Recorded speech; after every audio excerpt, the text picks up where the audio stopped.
Власта се обидува да го смири револтот на јавноста за хулиганскиот настап на вжештените навивачки глави на шверцерите на Шкупи, кои во петокот го демолираа МНТ.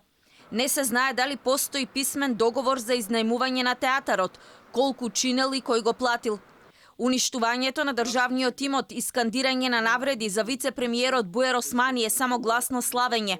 Неговиот сопартиец пак Артан Груби, кој според тврдењата на директорката на МНТ бил организатор на настанот со навивачите, сега се крие.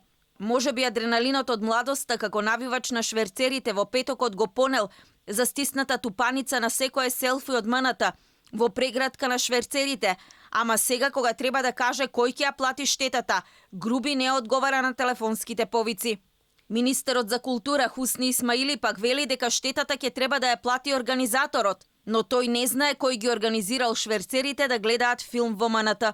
Протеставени изјави имаше дека имало штета, немало штета, кој бил организатор, како бил организатор, но Министерството за култура или јас ништо не чувствувам, бидејќи пред се треба да за ова е одговорен организаторот, директорот на таа институција. Одговорност најави и од владата. Хулиганството на шверцерите ќе било и на владина седница, рече премиерот Зоран Заев.